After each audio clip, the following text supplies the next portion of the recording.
Balussery block ഓഫീസിന് സമീപം പുലിയുടേതെന്ന് സമാനമായ കാൽപ്പാടുകൾ കണ്ടെത്തിയത് ജനങ്ങളിൽ ഭീതി പരത്തി. താമരശ്ശേരി വനം വകുപ്പ് ഉദ്യോഗസ്ഥരെ വിവരമറിയിച്ചതിനെ തുടർന്ന് ഉദ്യോഗസ്ഥരുടെ നേതൃത്വത്തിൽ സ്ഥലത്ത് പരിശോധനയും നടത്തി. വീട്ടുവളപ്പിലും സമീപത്തെ റോഡുകളിലുമായാണ് കാൽപ്പാടുകൾ കണ്ടെത്തിയിരിക്കുന്നത്.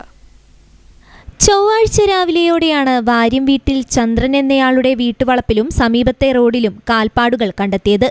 വീട്ടിൽ സ്ഥാപിച്ച CCTV ക്യാമറയിൽ പുലർച്ചെ 5:15 വീടിന്റെ ഗേറ്റിന് പുറത്തുകൂടി മൃഗം ഓടിപ്പോകുന്ന ദൃശ്യവും പതിഞ്ഞിട്ടുണ്ട്. ഗ്രാമപഞ്ചായത്ത് പ്രസിഡന്റ് രൂപലേഖ കൊമ്പിലാട് സ്ഥലത്തെത്തി പെരുവണ്ണാമുഴി വനം റേഞ്ച് ഓഫീസറെ വിവരമറിയിച്ചു. തുടർന്ന് കക്കയം സെക്ഷൻ ഫോറസ്റ്റിന്റെ നേതൃത്വത്തിൽ വനം വകുപ്പ് ഉദ്യോഗസ്ഥർ സ്ഥലത്തെത്തി പരിശോധന നടത്തി. കാൽപ്പാടുകൾ പരിശോധിച്ചതിൽ നിന്നും കാട്ടുപൂച്ചയാകാമെന്ന് സംശയിക്കുന്നതായി വനം വകുപ്പ് ഉദ്യോഗസ്ഥർ പറഞ്ഞു. അതേസമയം 2 ആഴ്ച മുമ്പ് ഉള്ളേരി, കൂമുള്ളി, കൊടശ്ശേരി ഭാഗങ്ങളിലെ വീട്ടുകാർ വ്യത്യസ്ത ദിവസങ്ങളിലായി പുലിയുടേതെന്ന് സംശയിക്കുന്ന രീതിയിൽ കാൽപ്പാടുകളും CCTV ദൃശ്യങ്ങളും കണ്ടെത്തിയിരുന്നു.